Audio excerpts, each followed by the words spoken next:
South Korea. ఇండియాలో చాలా మందికి ఈ దేశం తెలుసు. Korean web series BTS band మన దగ్గర చాలా పాపులర్.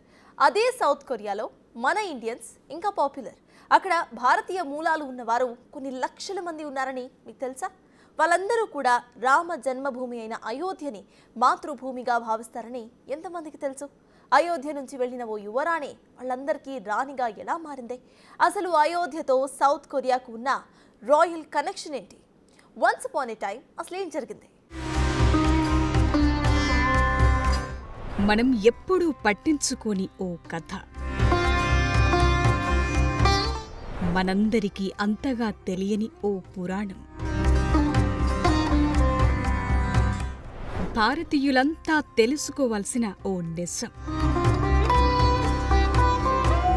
సాధారణంగా ఏ దేశానికైనా మరో దేశంతో దౌత్యపరమైన సంబంధాలుంటాయి, వాణిజ్య వ్యాపార ఒప్పందాలుంటాయి. అలా ఇండియా సౌత్ కొరియా మధ్య కూడా మంచి సత్సంబంధాలున్నాయి. కానీ వీటిని మించిన లింక్ మరొకటుంది. అది కరక్ రాజవంశం. అయోధ్య మూలాలున్న కరక్ తెగవారు సౌత్ కొరియాలో 60 లక్షల మందికి పైనే ఉన్నారు. ఇదంతా ఓ 40-50 ఏళ్ల కిందటి వ్యవహారం కాదు. మన అయోధ్యకు దక్షిణ కొరియాకు శతాబ్దాల నాటి లోతైన సంబంధముంది. ఇప్పటికీ కరక్ తెగవారు తమ మూలాల్ని గుర్తుంచుకుని మరీ ప్రతి ఏటా అయోధ్యకు వచ్చి వెళుతుంటారు. దక్షిణ కొరియా నుంచి వచ్చిన 78 మంది ప్రతినిధుల బృందం అయోధ్య రామాలయాన్ని సందర్శించి సరయూ నది దగ్గర హారతి కార్యక్రమంలోనూ పాల్గొంది. తమ రాణి ఉద్యానవనాన్ని సందర్శించి తమ సాంస్కృతిక మూలాలను స్మరించుకున్నారు. 2.5 ఏళ్ల క్రితం అయోధ్యలో నిర్మించిన హేయూరాణి స్మారక చిహ్నానికి నివాళులు సైతం అర్పించారు.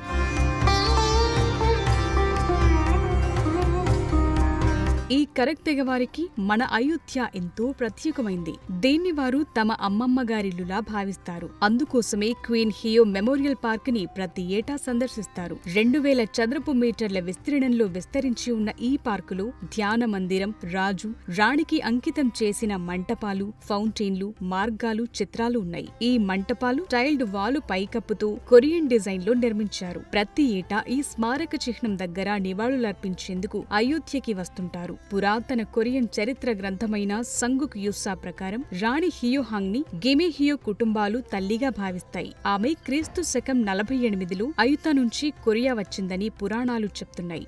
రాణి వచ్చిన అయుత అనే ప్రాంతమే మన అయోధ్యగా చెప్తున్నారు. ఆమె ఇప్పటికీ కరక్ వంశానికి చెందిన గిమే హియో కుటుంబాలకు తల్లిగా గౌరవించబడుతోంది.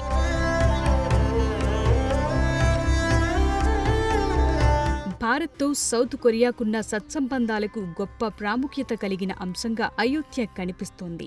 దక్షిణ కొరియా కూడా ఇదే చెప్తూ ఉంటుంది. అయోధ్యకు చెందిన రాణి సురిరత్న, కొరియా రాజు కిమ్సురో మధ్య ఉన్న వైవాహిక సంబంధం ఆధారంగా 2 దేశాల సంబంధాలకు అయోధ్య గొప్ప సంకేతంగా, ఎంతో ప్రాముఖ్యత కలిగిన ప్రదేశంగా ఉంది. 2015లో ప్రధాని మోదీ, దక్షిణ కొరియా మాజీ అధ్యక్షుడు మూన్ జే-ఇన్ క్వీన్ హియో స్మారక చిహ్నాన్ని విస్తరించేందుకు ఒప్పందంపై సంతకం చేశారు. 2018లో సౌత్ కొరియా ప్రథమ మహిళ కిమ్ జంగ్ సూక్ సుందరీకరణ పనుల ప్రారంభోత్సవానికి హాజరయ్యారు. 2019లో భారత ప్రభుత్వం రాణి సహ్యూహాంగ్ స్మారకంగా ₹25, ₹5 తపాలా స్టాంపుని కూడా విడుదల చేసింది. మొట్టమొదటిసారిగా వాజ్పేయి ప్రభుత్వంలో రామ జన్మభూమి అయోధ్య నుంచి వెళ్లిన ఓ యువరాణి దక్షిణ కొరియాకు రాణి అయిందనే విషయాన్ని గుర్తించారు. ఆ సమయంలోనే యూపీ ప్రభుత్వం కొరియాలోని గిమ్హే నగరపాలక సంస్థ కలిసి 2001లో సరయూ నది ఒడ్డున ఓ స్మారక చిహ్నాన్ని నిర్మించాయి. అప్పట్నుంచి ప్రతి ఏటా కొందరు కరక్ ప్రతినిధులు అయోధ్యకు వచ్చి ఇక్కడ నివాళులర్పించడం సంప్రదాయంగా మారింది. వాస్తవానికి క్వీన్ హియోహాంగ్ గురించి మనకు పెద్దగా తెలియదు. కానీ సౌత్ కొరియా వర్గాలకు ఆమె బాగా తెలుసు. ఈ కరక్ రాజవంశం కూడా బుసాన్ సమీపంలో ఉన్న కిమ్హే పట్టణంలో ఉంది. దీనికి ఇప్పుడు బుసాన్ అని పేరు మార్చారు. ఇది సౌత్ కొరియా రాజధాని సియోల్ తర్వాత అత్యధిక జనాభా కలిగిన నగరంగా ఉంది.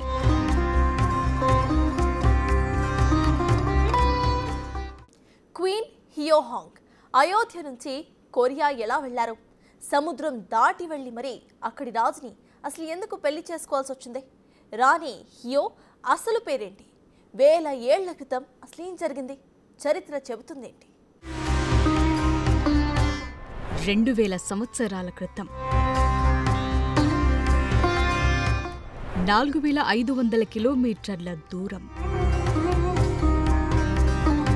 క్రీస్తు శకం 48 ఈ భారత నేలకు ఎంతో దూరాన ఉన్న ఓ దేశాన కలలాంటి ఓ నిజమైన సంఘటన జరిగింది. అది క్వీ ఇహ్యూహాంగ్ పెళ్లి. కొరియన్ పురాణాల ప్రకారం 2000 ఏళ్ల క్రితం అయోధ్యకు చెందిన ఓ యువరాణి ఓ రాజు కోసం 4500 కిలోమీటర్లు పడవలో ప్రయాణించి సముద్రం దాటింది. సౌత్ కొరియాలో గయా రాజ్యాన్ని స్థాపించిన రాజు కిమ్ సురోను వివాహం చేసుకుంది. అలా అయోధ్య యువరాణి సురిరత్న రాణి హియోహాంగ్ ఓకేగా మారింది. ఆ సమయంలో రాణి సురిరత్నతో పాటు అయోధ్య నుంచి కొందరు కొరియా వెళ్లారు. అలా వారి సంతతి పెరిగి పెద్దదయింది. ఇప్పటికీ కొరియాలో రాణి సురిరత్న వారసులున్నారు. తమ మూలస్థానం అయోధ్య అని చెప్పే 60 లక్షల మంది కరక్ తెగవారు సౌత్ కొరియాలో నివసిస్తున్నారు. ఇప్పటికీ ఆమెకు నివాళులర్పించేందుకు కొందరు కొరియా నుంచి ఇక్కడకు వచ్చి వెళుతుంటారు.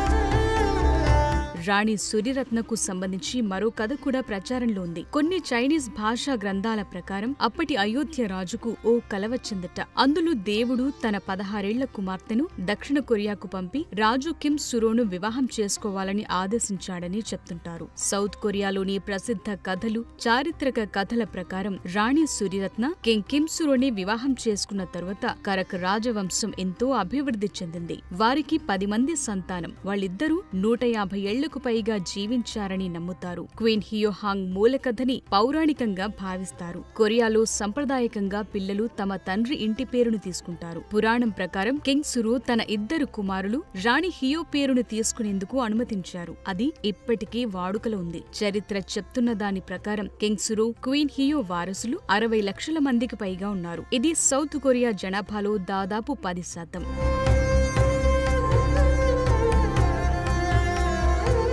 రాణి సురిరత్న అయోధ్య నుంచి కొరియాకు సముద్ర మార్గంలో వెళ్లింది. ఆ సమయంలో తన పడవను స్థిరంగా ఉంచేందుకు ఉపయోగించిన రాళ్లను కూడా కరక్ రాజవంశానికి చెందిన వాళ్లు భద్రపరిచారు. సౌత్ కొరియా మాజీ అధ్యక్షుడు కిమ్ డే జంగ్, మాజీ ప్రధాని కిమ్ జోంగ్ పిల్ కూడా తమ పూర్వీకులు కరక్ వంశానికి చెందినవారుగా చెప్పుకుంటారు.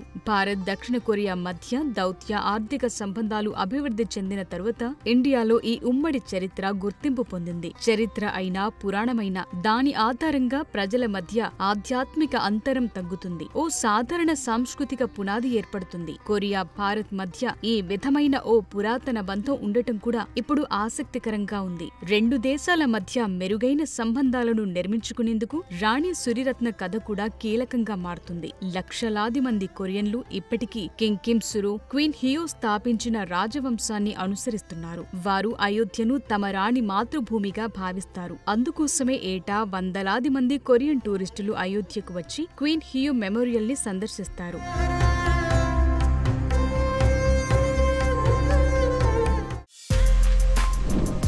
For more videos like this, subscribe Big TV channel.